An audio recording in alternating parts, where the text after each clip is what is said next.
चलो तो विद्यार्थी मित्रों આપણે છેલ્લે ઘનતાના આધારિત કોયડાઓ જોયા હતા 1.3 1.4 અને 1.5. હવે તમને તમારી ચોપડીની અંદર લખાણ સંબંધિત પ્રશ્નો નીચે આપેલા છે. જો 1.13 1.14 1.15 1.16 અને 1.17 એ તમારે સોલ્વ કરવાની, બરાબર, એને ઉકેલવાની ટ્રાય કરવાની છે, બરાબર, પ્રયાસ કરવાનો છે. તમારે નો થાય, બરાબર, તો મને કહેજો, તો આપણે કરાવીશું, બરાબર છે. આપણે આજે જોવા જઈએ છીએ એના પછીનો ટોપિક ઘન પદાર્થોમાં અપૂર્ણતા, બરાબર. આપણે એનો પછીનો ટોપિક જોઈએ છીએ ઘન પદાર્થમાં અપૂર્ણતા. ચાલો. સ્ફટિકમય ઘન પદાર્થોમાં ટૂંકા ગાળાની તેમજ લાંબા ગાળાના ક્રમની તેમના ઘટક કણોની ગોઠવણી હોય છે. આપણે જ્યારે પાઠની શરૂઆત કરી ત્યારથી આપણે ભણતા આવીએ છીએ. સ્ફટિકમય અને અસ્ફટિકમય પદાર્થ વિચાર કરો, ત્યારથી આપણે ભણીએ છીએ કે લાંબા ગાળા અને ટૂંકા ગાળાની એની ગોઠવણી હોય. તેમ છતાં તે સ્ફટિક પૂર્ણ હોતા નથી. તેમ છતાં શું હોય તો કે સ્ફટિક પૂર્ણ હોતા નથી. સામાન્ય રીતે ઘન પદાર્થના નાના સ્ફટિકોની મોટી સંખ્યાઓમાં સુમચ્ચય ધરાવે છે. શું ધરાવે છે? સુમચ્ચય. એટલે કે નાના સ્ફટિકોમાં મોટી સંખ્યાના સુમચ્ચય, એટલે કે એની અંદર કંઈક ને કંઈક નાની નાની ક્ષતિઓ હોય છે. ચાલો જોઈએ. નાના સ્ફટિકોને પણ ક્ષતિઓ હોય છે, બરાબર. નાના સ્ફટિકોમાં શું હોય? ક્ષતિ હોય છે. ક્ષતિ એટલે કે કોઈ પણ વસ્તુ ખૂટતી હોય, અપૂરતી હોય, બરાબર, એને એમાં ક્ષતિ કહેવાય. આવું જ્યારે સ્ફટિકીકરણ પ્રક્રિયા વધુ ઝડપથી અથવા સાધારણ વેગે થતી હોય ત્યારે બને છે. કોઈ પણ સ્ફટિક બનતો હોય, બરાબર, કોઈ પણ સ્ફટિક બનતો હોય, જો ત્યારે એની વેગ સામાન્ય હોય અથવા ખૂબ જ ઝડપી હોય, બરાબર, ખૂબ જ ઝડપી અથવા સાવ ધીમો, મોડરેટ હોય વચ્ચે, તો પ્રક્રિયામાં કાંઈ વાંધો આવતો નથી. પણ જો બહુ ઝડપી હોય તો એમાં ક્ષતિ રહી જશે, અને બહુ ધીમો હોય તો એમાં ક્ષતિ રહી જશે, બરાબર છે.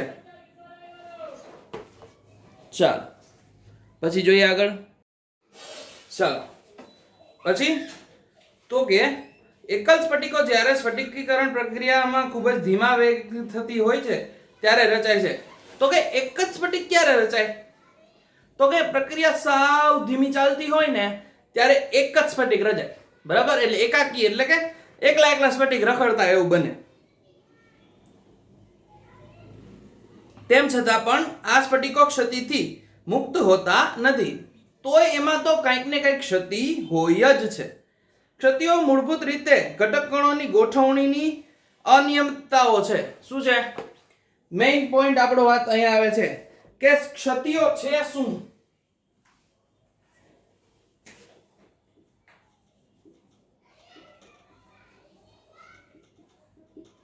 ક્ષતિઓ છે શું? તો કે ઘટક કણોની અનિયમિતતા. ઘટક કણોની અનિયમિતતાને લીધે એની અંદર ક્ષતિઓ રચાય છે. આનું મુખ્ય કારણ છે. યાદ રાખવું કે આપણે ક્ષતિઓ શું કામ રચાય છે સ્ફટિકની અંદર, તો એનું મુખ્ય કારણ છે ઘટક કણોની અનિયમિતતા, બરાબર છે. ચાલો એના પછી જોઈએ. વિશાળ અર્થમાં લઈએ તો ક્ષતિ બે પ્રકારની હોય છે: બિંદુ ક્ષતિ અને રેખા ક્ષતિ. બિંદુ ક્ષતિ છે એ સ્ફટિકમય પદાર્થના પરમાણુઓમાં અથવા બિંદુઓની આજુબાજુ આદર્શ ગોઠવણીમાં અનિયમિતતા અથવા વિચલન છે. જ્યારે રેખા ક્ષતિ લેટિસ બિંદુઓના સમગ્ર હરોળમાં આદર્શ ગોઠવણીમાં અનિયમિતતા અથવા વિચલન છે. આ અનિયમિતતાઓને સ્ફટિક ક્ષતિ કહે છે. ચાલો, બે પ્રકારની ક્ષતિ જોવાની છે.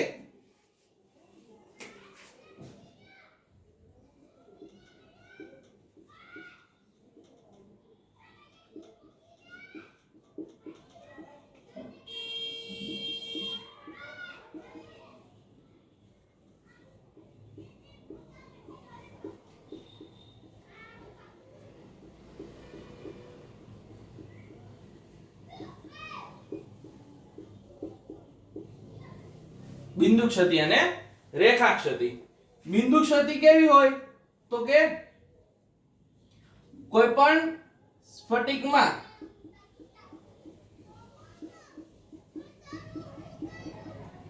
ઘટક કણો હોય તેમાંનો કોઈ એક ઘટક કણ માં અનિયમિતતા હોય, કોઈ એક ઘટક કણમાં અનિયમિતતા હોય. અને રેખા ક્ષતિ કોને કહેવાય તો કે સ્ફટિકની એક આખી હરોળમાં અનિયમિતતા હોય.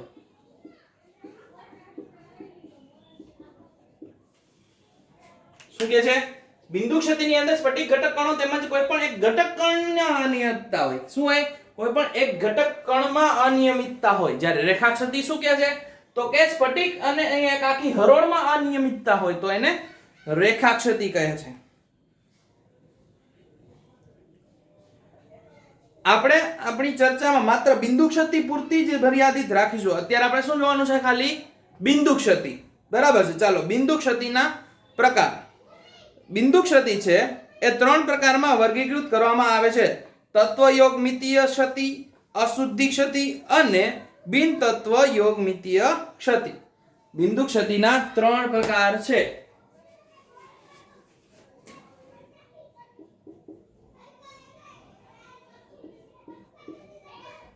બિંદુ ક્ષતિ એના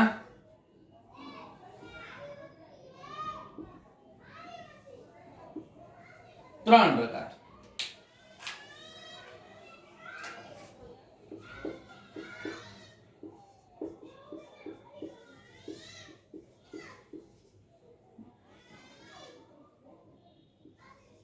તત્વયોગમિતીય ક્ષતિ, અશુદ્ધિ ક્ષતિ અને બિન તત્વ યોગમિતીય ક્ષતિ. 3 પ્રકારની ક્ષતિ જોવાની છે: યોગ્ય તત્વયોગમિતીય ક્ષતિ, અશુદ્ધિ ક્ષતિ અને ત્રીજું છે બિન તત્વયોગમિતીય ક્ષતિ. ચાલો હવે આપણે એની અંદર જોવા જઈ રહ્યા છીએ પહેલા તત્વયોગમિતીય ક્ષતિ. શું જોવા જઈ રહ્યા છીએ? તત્વયોગમિતીય ક્ષતિ. ચાલો જોઈએ એની અંદર શું છે. તત્વયોગમિતીય ક્ષતિ ની અંદર હવે એક વસ્તુ યાદ રાખજો, ક્ષતિઓ છે એ પરીક્ષાની અંદર પૂછાઈ શકે છે, એટલે ખાસ ધ્યાન આપવાનું છે ક્ષતિઓમાં. ક્ષતિની અંદરના ઘણા પ્રશ્નો આઈએમપી છે, ખૂબ જ મહત્વના. ચાલો જોઈએ. પેલું કઈ જોવાનું છે? તત્વયોગમિતીય.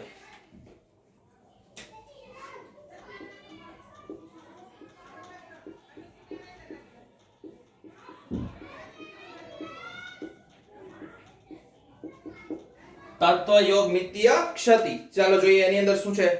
તત્વયોગમિતીય ક્ષતિની અંદર આ એવી બિંદુ ક્ષતિ છે કે જેમાં ઘન પદાર્થની તત્વયોગમિતીય ને ખલેલ પહોંચાડાતી નથી.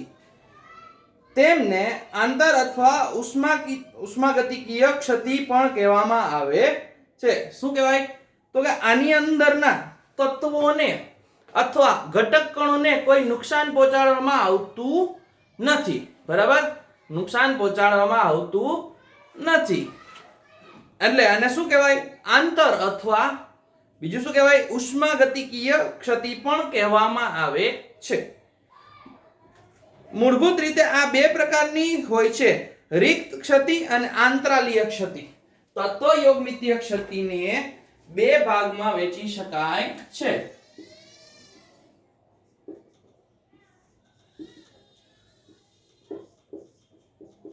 રિક્ત ક્ષતિ અને આંતરાલીય ક્ષતિ 2 ભાગમાં વહેંચી શકાય છે. તો આપણે જોઈએ रिक्त क्षति छे एनी अंदर शुं आवे छे? ज्यारे કેટલાક લેટિસ સ્થાન ખાલી હોય છે ત્યારે સ્ફટિકને રિક્ત ક્ષતિ એમ કહેવાય છે. આ પદાર્થની ઘનતાને ઘટાડવામાં પરિણમે છે. આ ક્ષતિ પદાર્થને ગરમ કરવામાં આવે ત્યારે પણ વિકસી શકે છે. રિક્ત સ્થિતિ એટલે શું વાત કરે છે જોઈએ. તમારી પાસે એક એકમ કોષ છે.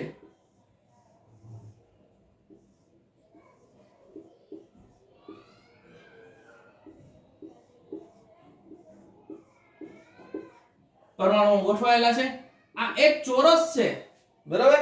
એ ચોરસ આપણને ક્ષતિ બતાવે છે કે આ જગ્યાએ એક આપણો ઘટક કણ છે ઈ નથી, એટલે ત્યાં જગ્યા રિક્ત છે, ખાલી છે, એટલે એને રિક્ત સ્થિતિ કહેવાય.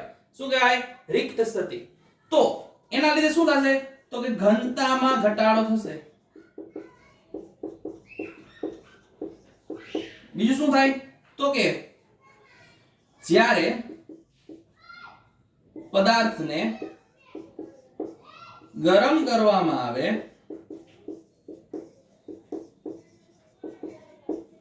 ત્યારે આવી ક્ષતિ ઉદ્ભવી શકે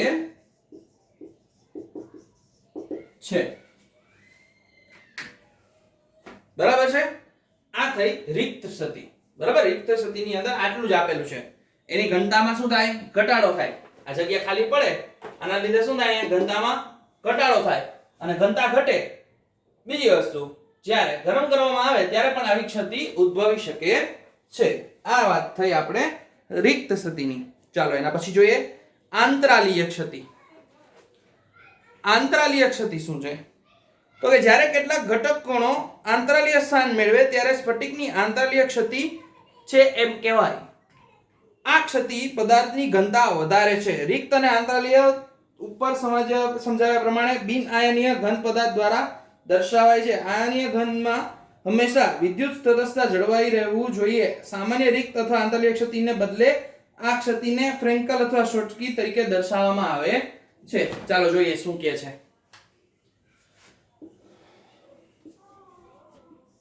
તમારી પાસે એક સ્ફટિક છે. આ સ્ફટિકની અંદર અણુઓ ગોઠવાયેલા છે. હવે આનો જે સ્ફટિકનો જે ઘટક કણ છે ઈ ભાઈ અહીંથી ને છટકીને અહીંયા વચ્ચે બેસી ગયો હોય આવી રીતે. બરાબર. એટલે એને આંતરાલીય કહેવાય, કારણ કે એની અંતરમાં અહીંયા વચ્ચે આંતરમાં બેસી ગયો છે. વચ્ચે ચાર ઘટક કોણોની વચ્ચે બેસી ગયો છે, વચ્ચેની ખાલી જગ્યામાં. એટલે એને આંતરાલીય ક્ષતિ કહેવાય છે. અહીંથી ને શું કહેવાય?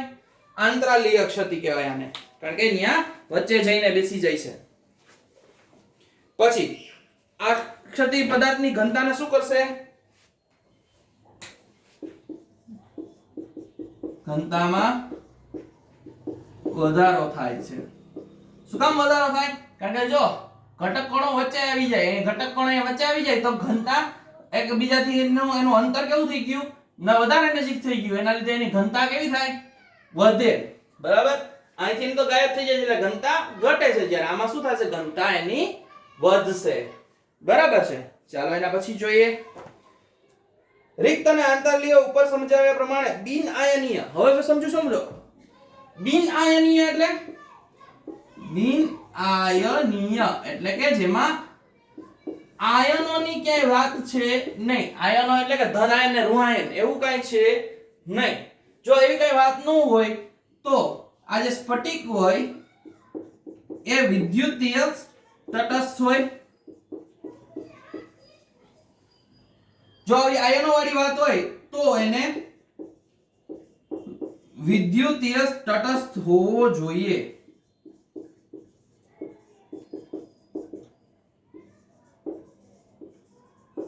શું હોવું જોઈએ? વિદ્યુતીય તટસ્થ હોવો જોઈએ. બરાબર છે.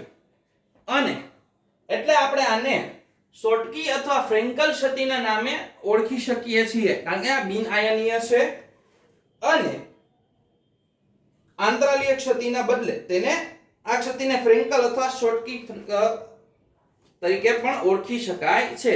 આ આંતરાલીયની આકૃતિ છે બરાબર એકમ કોષની, એટલે આ બંને દોરવાની પરીક્ષામાં અને પછી એનું લખાણ લખવાનું, એટલે અને આ આકૃતિ વ્યવસ્થિત પણ દોરવી, એટલે સામેવાળા ચેકરને ખબર પડવી જોઈએ કે આ આંતરાલીય ક્ષતિ છે અને આ રિક્ત સ્થિતિ છે, બરાબર છે.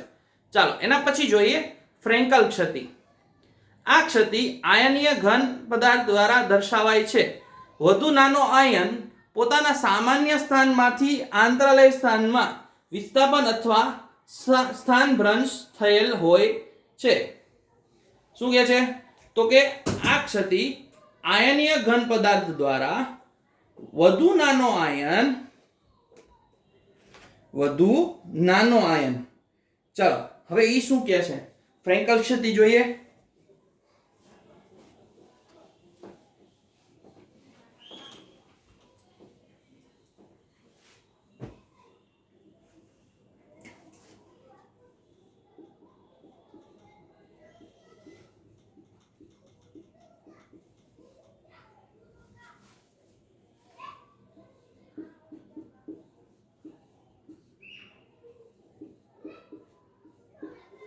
ચાલો ફ્રેન્કલ ક્ષતિની અંદર પહેલા એનું એકમ કોષ જોઈએ.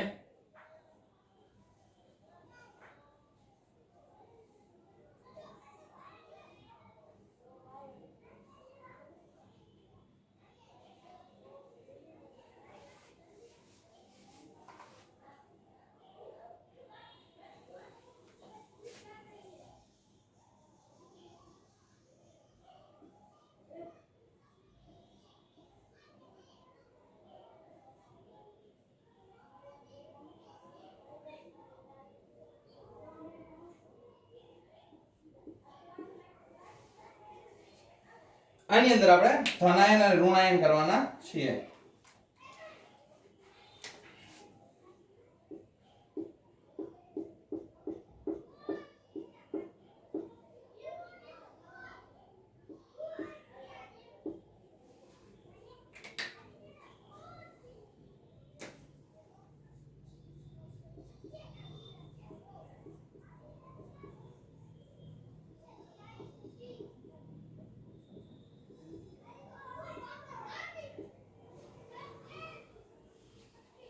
તો તમે જોઈ શકો છો કે આ જે છે આ જેને હું અત્યારે ઘૂંટિયાને ઘાટું કરી નાખ્યું છે, એ જે ધનાયન હતો એ ધનાયન એની જગ્યાએથી ક્યાં વયો ગયો છે? આંતરાલીયમાં, એટલે કે અહીંયા વચ્ચે આવી ગયો છે. 4 ની આ 1 2 3 4 ની વચ્ચે આવી ગોઠવાઈ ગયો છે, બરાબર છે. તો એને આંતરાલીય અથવા પદભ્રંશ કહેવાય. સ્થાનભ્રંશ, સોરી શું કહેવાય? સ્થાનભ્રંશ. અને ન્યા શું હશે? તો કે અહીંયા ધનાયન જ વધારે પડતો, ધનાયન નાનું હોવાથી ધનાયન જ એ જગ્યાએ સ્થાનભ્રંશ થશે. તે રિક્ત સ્થિતિ તેના મૂળ સ્થાને ઉપજાવે છે અને આ નવા સ્થાને આંતરાલીય ક્ષતિ ઉપજાવે છે. જો હવે એકની અંદર બંને આવી ગઈ, સમજો. તે પોતાના મૂળ સ્થાને રિક્ત ક્ષતિ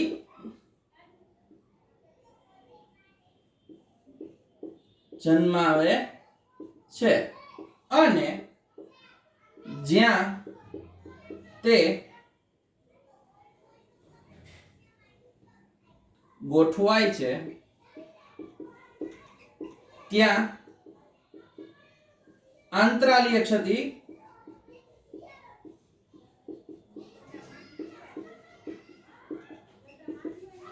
જો તે પોતાના મૂળ સ્થાને રિક્ત સ્થિતિ, આ જે મેં ઘાટું કરેલું છે ત્યાં કઈ નહોતું તો એને કેવું કહેવાય? રિક્ત સ્થિતિ કહેવાય. કારણ કે ત્યાં કઈ ન હોય તો આપણે જોયું આગળ કે એને રિક્ત સ્થિતિ કહેવામાં આવે છે. અને જે જગ્યાએ ગોઠવાય છે અહીંયા આંતરાલીયમાં, બરાબર, અહીંયા 4 પરમાણુઓની વચ્ચે ગોઠવાય છે તો એને આંતરાલીય ક્ષતિ કહેવાય. કઈ કહેવાય? આંતરાલીય ક્ષતિ. એટલે એ શું કરે છે? બંને પ્રકારની ક્ષતિઓ દર્શાવે છે. શું કરે છે? બંને પ્રકારની ક્ષતિઓ દર્શાવે છે. ફ્રેન્કલ ક્ષતિને વિસ્થાપન ક્ષતિ પણ કહે છે.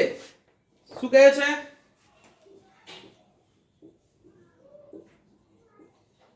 વિસ્થાપન ક્ષતિ પણ કહે છે.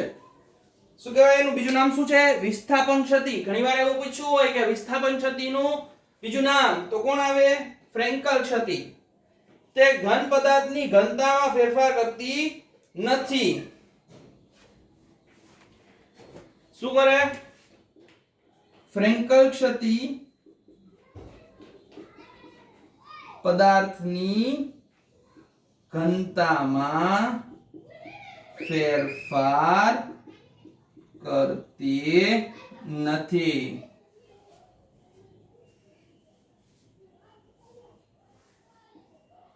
બીજી વસ્તુ, બીજું શું કીધું? ઘનતામાં ફેરફાર કરે નહીં. પછી બીજું શું કીધું છે આપણને? તો કે ફ્રેન્કલ ક્ષતિ એ આવા આયનીય પદાર્થ દર્શાવે છે કે જેમાં આયનોના કદ વચ્ચે ઘણો મોટો તફાવત હોય. ચાલો મેઈન વસ્તુ લખવાની, આ ફ્રેન્કલ ક્ષતિ આયનીય પદાર્થ જ દર્શાવે.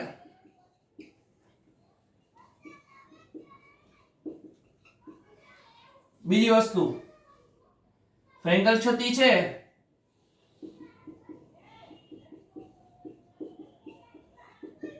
આયનોની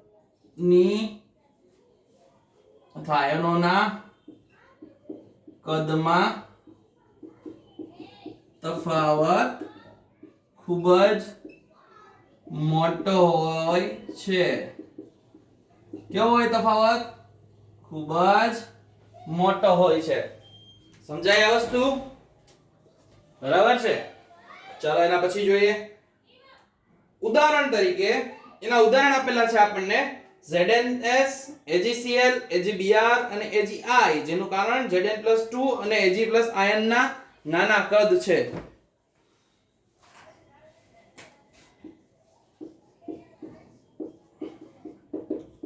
ZnCl ZnS આપેલું છે, AgCl, AgBr અને AgI.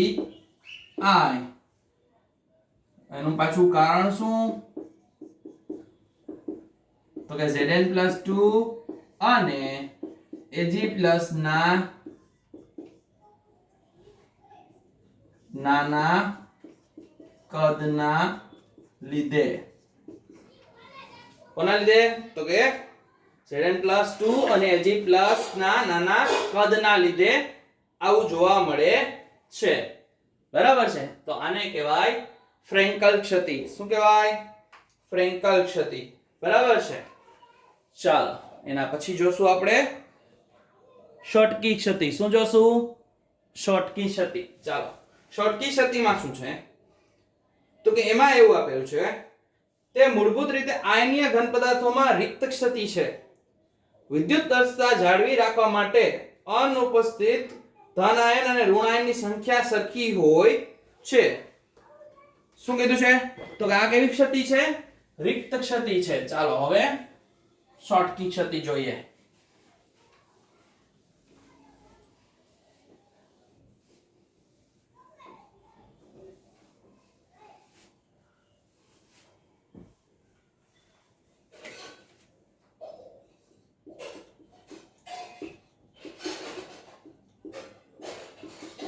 ચાલો શોર્ટકી ક્ષતિ જોઈએ. શોર્ટકી ક્ષતિની અંદર શું કીધું? તો કે પહેલો પોઈન્ટ શું કીધું આમાં? રિક્ત ક્ષતિ છે.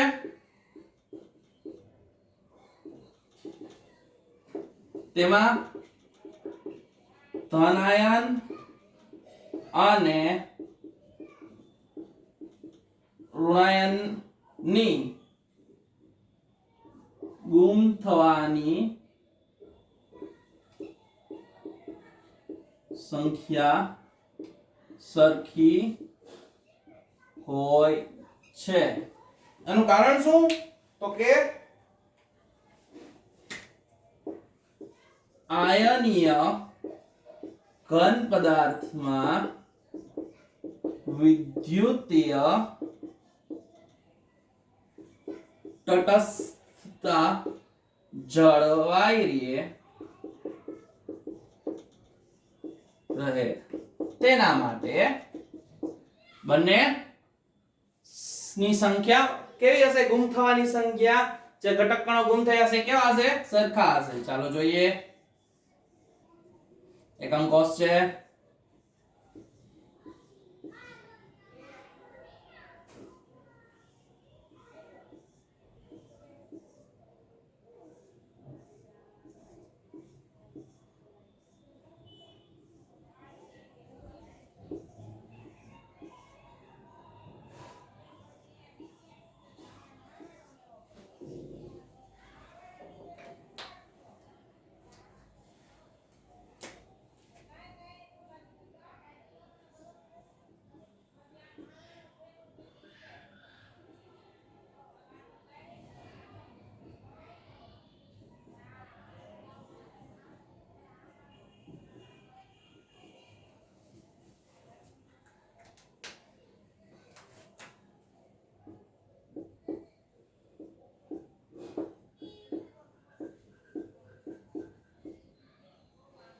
જોઈ શકો છો તમે કે આ એક એકમ કોષની અંદર આ જગ્યાએ સ્થાન ખાલી છે ધનાયનનું, તો એની બાજુનું ઋણાયનનું પણ સ્થાન ખાલી છે. એવી જ રીતે અહીંયા ધનાયનનું સ્થાન ખાલી છે, તો એની સામે અહીંયા ઋણાયનનું સ્થાન ખાલી છે. તમે જોઈ શકો છો કે જેટલા ધનાયન આપણને આમાંથી ગાયબ થયેલા જોવા મળે છે, એટલા ઋણાયન પણ ગાયબ થઈ ગયેલા છે. એનું કારણ શું? તો કે આયનીય ઘન પદાર્થમાં વિદ્યુતીય તટસ્થતા જળવાઈ રહે એના માટે. બરાબર છે? શું થાય? વિદ્યુતીય તટસ્થતા જળવાઈ રહે એના માટે. ચાલો, સાદી રિક્ત ક્ષતિની જેમ શોટકી ક્ષતિ પદાર્થમાં ઘનતા ઘટે છે. ચાલો, એના પછીનો પોઈન્ટ શું થશે? ઘનતા ઘટે છે. ઘનતામાં શું થશે? ઘટાડો થાય છે. શું થાય છે?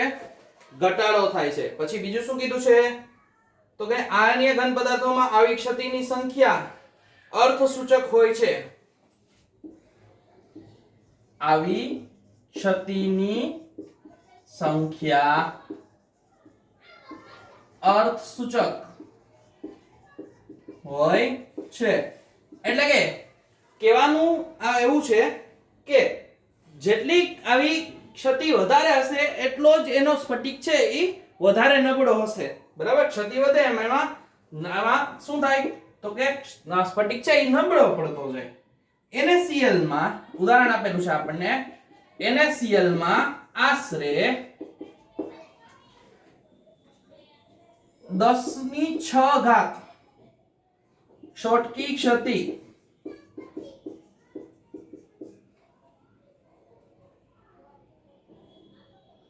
પ્રતિ સેન્ટીમીટર પ્રતિ સેમી ઘનમાં ઓરડાના તાપમાન હોય.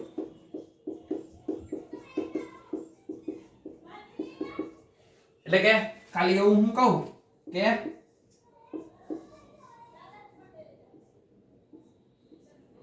આ 1 સેમી ઘનનો 1 સેમી ઘનનો આ એક એકમ કોષ છે, તો આની અંદરની ક્ષતિ 10⁶ હોય.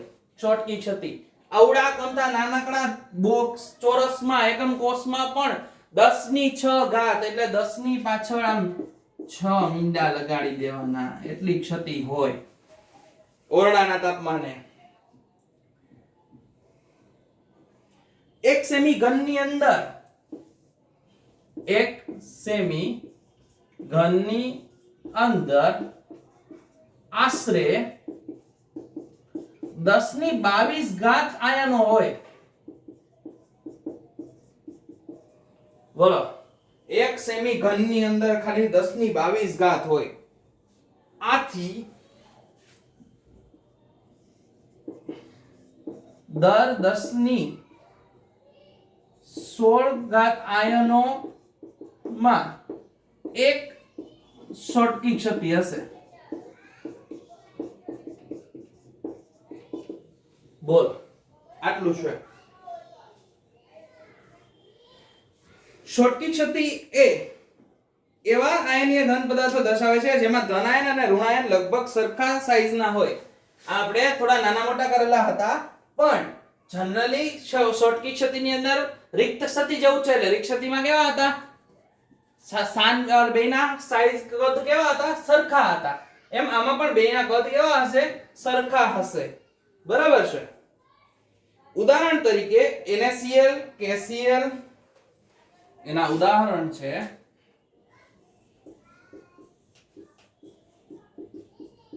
NaCl, KCl, CSCl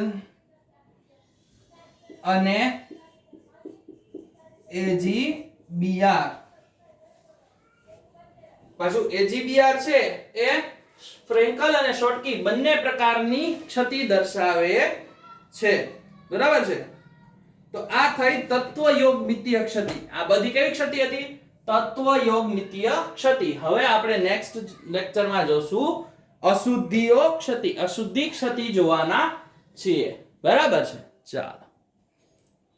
ચાલો તો આજે આપણે હવે અશુદ્ધિ ક્ષતિ જોઈએ. ચલો, અશુદ્ધિ ક્ષતિમાં શું છે? તો કે જો પિગલિત NaCl જેમાં થોડો SrCl2 રહેલો છે અને તેનું સ્ફટિકીકરણ કરવામાં આવે તો Na+ ના કેટલાક સ્થાનો Sr+2 આયનો વડે મેળવી લેવાય છે. દરેક Sr+2 બે Na+ આયનના ફેરબદલ છે. કેટલા? 2 ને બદલે ફેરબદલે છે, તો એક આયનનું સ્થાન મેળવે છે. ચાલો જોઈએ શું કહે છે. આ એક સ્ફટિક છે, એની અંદરના ઘટક કણો છે. આ Na છે.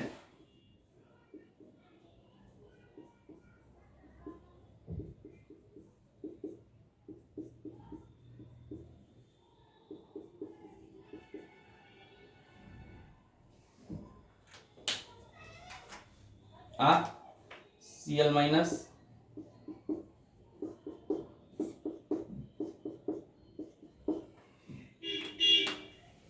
આ ખાલી પડેલી જગ્યાએ Sr+2 આવી જાય. બરાબર.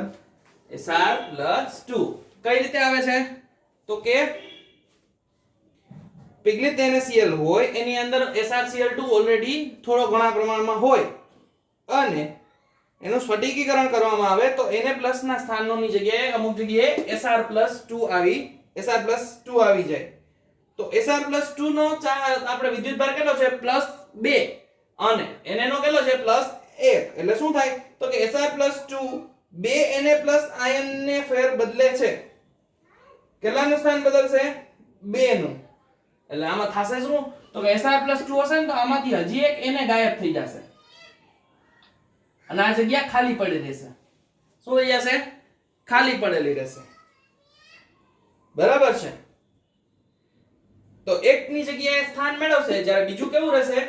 ખાલી રહેશે. શું કેમ ખાલી રખાય? કારણ કે જો હું અહીંયા Na રાખું તો ધન આયન વધી જાય. જો ધન આયન વધે તો આની અંદર આપણી જે વિદ્યુતીય તટસ્થતા છે એ તટસ્થતા જળવાઈ રહે નહીં, કારણ કે ધન આયન અને ઋણ આયનની સંખ્યા બદલાઈ જાય. એટલે આપણે આ જગ્યા શું કરવી પડે? ખાલી રાખવી પડે. બરાબર છે. આ રીતે ઉત્પન્ન થયેલી ધન આયન અને રિક્ત સ્થાનો Sr+2 આયનોની સંખ્યા જેટલા જ હોય છે. આવું સમાન ઉદાહરણ CdCl2 અને AgCl ના ઘન દ્રાવણનું પણ લઈ શકાય. બરાબર. ઉદાહરણ તરીકે બીજું કઈ લઈ શકાય આવી રીતે? હજી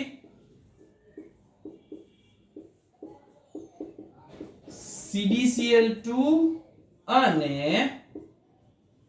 સાથે કોણ આપેલું છે? AgCl. બરાબર છે. ચાલો તો હવે આપણે જોવાના છીએ બિન તત્વ યોગમિતીય ક્ષતિ. ચાલો એમાં શું છે? તો અત્યાર સુધી ચર્ચા કરી તે ક્ષતિ સ્ફટિક પદાર્થના તત્વ યોગમિતીય અને ખલેલ પહોંચાડતી નથી. તેમ છતાં વિશાળ પ્રમાણમાં બિન તત્વ યોગમિતીય અકાર્બનિક ઘન પદાર્થો જાણવા મળ્યા જેમાં ઘટક તત્વો બિન યોગમિતીય ગુણોત્તરમાં હોય છે. શું હોય? તો કે આપણે અત્યાર સુધીમાં તત્વયોગ મિતીય જોયું કે જેની અંદર તત્વોમાં કોઈ પણ ખલેલ પહોંચાડવામાં આવતી નહોતી, પણ આમ જોઈએ તો એક ધન આયન અને એક ઋણ આયન એટલે કે એક આખે આખું તત્વ તો નીકળી જ ગયું ને, એ બે તત્વ નીકળી ગયા, ભલે આયનના સ્વરૂપે હતા પણ નીકળ્યા તો ખરી જ, બરાબર. પણ કેવા હતા તો કે બિન તત્વયોગમિતીય ગુણોત્તરમાં હોય છે, જે તમને સ્ફટિક રચનાની ક્ષતિના લીધે હોય છે. આ ક્ષતિ બે પ્રકારની હોય છે. હવે બિન તત્વયોગમિતીય ક્ષતિ બે પ્રકારની છે, તો કે ધાતુ વધારો ક્ષતિ અને ધાતુ ઉણપ ક્ષતિ. બે ક્ષતિ છે, ધાતુ વધારો ક્ષતિ અને ધાતુ ઉણપ ક્ષતિ. ચાલો જોઈએ તો કે ધાતુ વધારો ક્ષતિમાં શું છે. પહેલું શું જોશું? ધાતુ વધારો ક્ષતિ.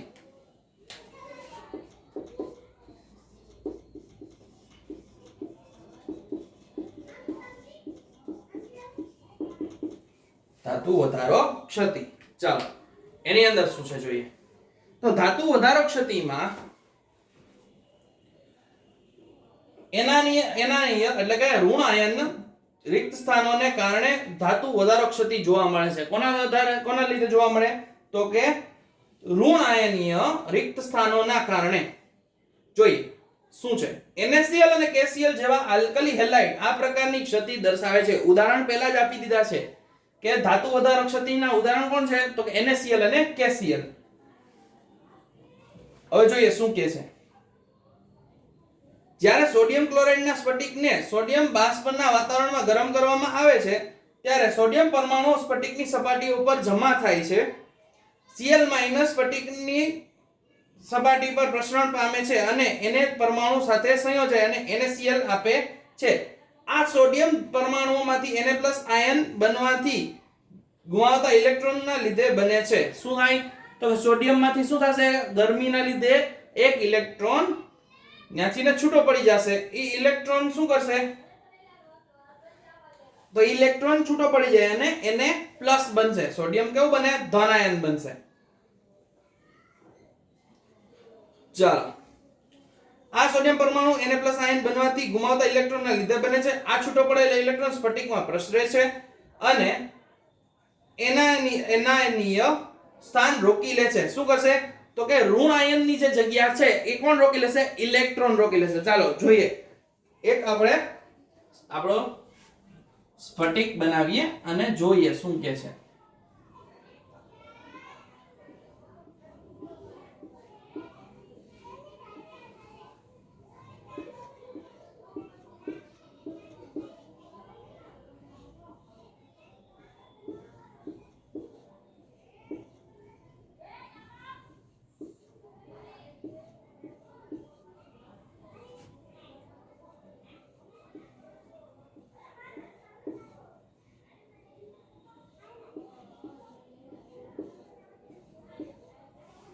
એક સ્ફટિક છે.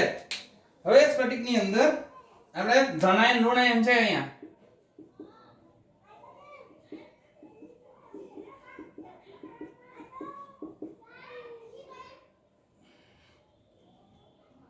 અહીંયા વચ્ચે જગ્યા ખાલી છે.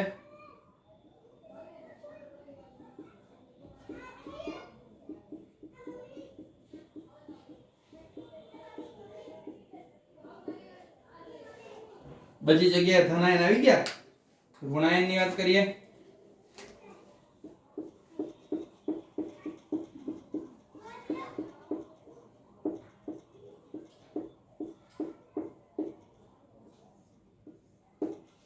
આ જગ્યા ઇલેક્ટ્રોન એ લઈ લીધી છે. કયા ઇલેક્ટ્રોને? કે જે ઇલેક્ટ્રોન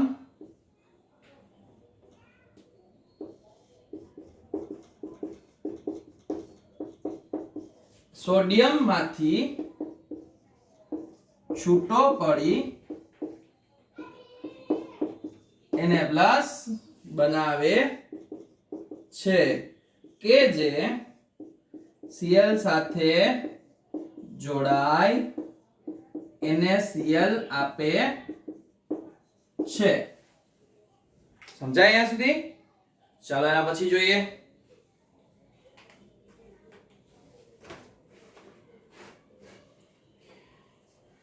આના પરિણામે સ્ફટિક હવે સોડિયમનો વધારો ધરાવે છે. સોડિયમનો શું થાય? વધારો થશે, કારણ કે ઓલરેડી આપણે સોડિયમ છે બરાબર એની બાષ્પમાં ગરમ કરીએ છીએ એટલે ઓલરેડી સોડિયમ વધારે જતા.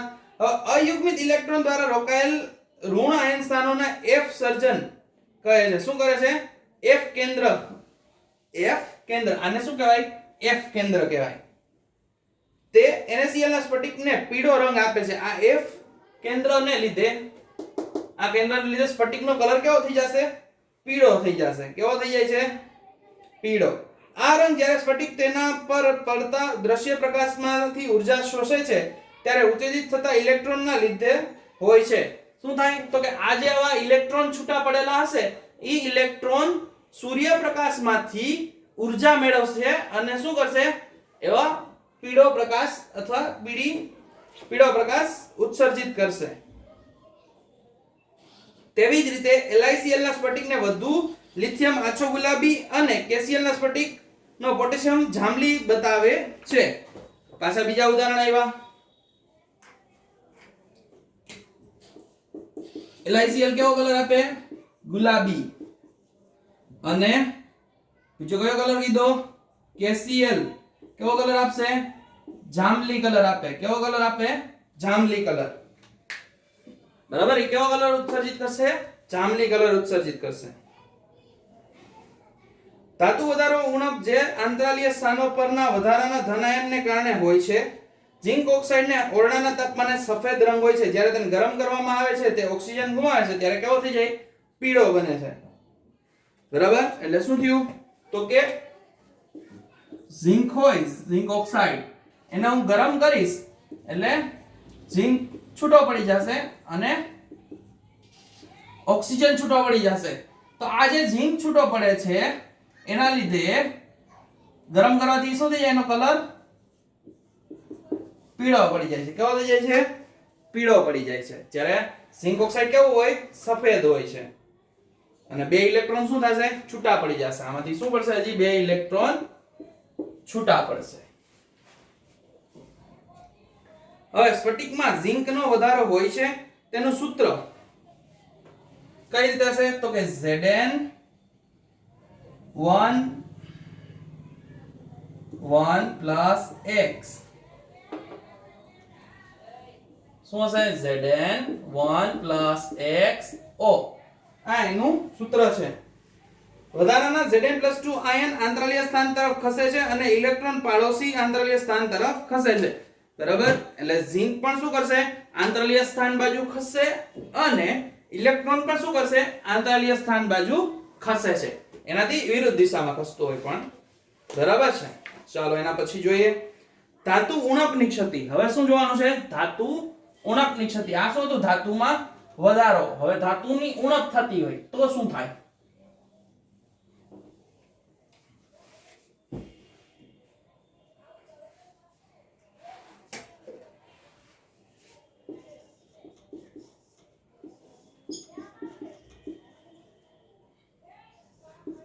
ધાતુ ઉણપની ક્ષતિ. ચાલો જોઈએ ધાતુ ઉણપની ક્ષતિની અંદર શું છે? તો કે એવા ઘણા ઘન પદાર્થો છે કે જેમાં તત્વયોગમિતીય સંગઠન મુજબના બનાવેલા મુશ્કેલ છે. બરાબર. શું થાય? તો કે તત્વયોગમિતીય રીતે બનાવવા મુશ્કેલ પડતા હોય. શું થતું હોય? તત્વયોગમિતીય રીતે બનતા ન હોય તો તત્વયોગમિતીય પ્રમાણ કરતા ઓછા પ્રમાણમાં ધાતુ આયન ધરાવે છે એવા એક વિશિષ્ટ ઉદાહરણ આપણે FeO એટલે કે ફેરસ ઓક્સાઇડ કે જે મોટા ભાગે Fe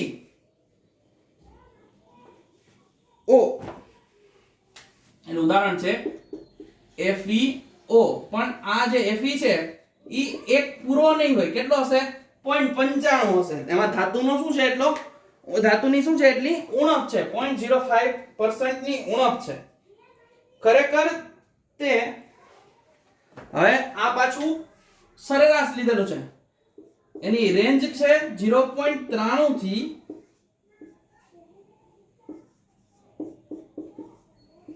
0.96 O. બરાબર. FeO ની અંદર કેટલું હોય? તો કે 0.93 થી લઈને 0.96 Fe હોઈ શકે. આ એનો ગાળો આપેલો છે અને આ એની સરેરાશ આપેલી હતી. FeO ના સ્ફટિકમાં કેટલાક Fe+2 આયન ગુમ થયેલા જણાય છે. અને આ ધનભારનો ઘટાડો જરૂરી સંખ્યામાં Fe+3 આયનની હાજરીના લીધે સરભર થાય છે. જો ધાતુ કેવું હોય તો કે આ Fe+2 માં છે, આ ગુમ થાય તો તેની જગ્યાએ આપણે Fe+3 મૂકીએ, જેના લીધે શું થાય તો કે આ ઓક્સિડેશન આંકે વધારે છે, જેના લીધે આપણે આને શું કરી શકીએ, સરભર કરી શકીએ. જે ધાતુની ઉણપ છે એને શું કરી શકાય, સરભર કરી શકાય. તો આ છે ધાતુ ઉણપ ક્ષતિ. બરાબર છે. તમારે અત્યારે જે સીબીએસઈ બોર્ડનું જે અત્યારે પ્રમાણપત્ર જે સિલેબસ ઘટાડા આવ્યો છે એ પ્રમાણે તમારું ચેપ્ટર અહીંયા પૂરું થઈ જાય છે. બરાબર છે. એટલે આપણે અત્યારે અહીંયા ચેપ્ટર આપણું પૂરું કરી દઈએ છીએ. જો આપણે ગુજરાત બોર્ડ આ જે સીબીએસઈ નો જે આપણો જે અભ્યાસક્રમ ઘટાડો આવ્યો છે એને માન્ય નહીં રાખે તો આપણે આ ચેપ્ટરને ફરીથી આગળ વધારશું અને પૂર્ણ કરશું. બરાબર છે. તો આપણું અહીંયા અત્યારે ઘન અવસ્થા સીબીએસઈ ના સિલેબસ પ્રમાણે મને એવું ખાતરી છે કે આ જે સીબીએસઈ નો જે સિલેબસનો ઘટાડો આવ્યો છે એ ગુજરાત બોર્ડ પણ માન્ય રાખશે જ. જેના લીધે શું થશે તો કે તમારો સિલેબસ પણ ઘટશે. એટલે આપણે અત્યારે અહીંયા સુધી જ રાખીશું. બરાબર છે. ચાલો.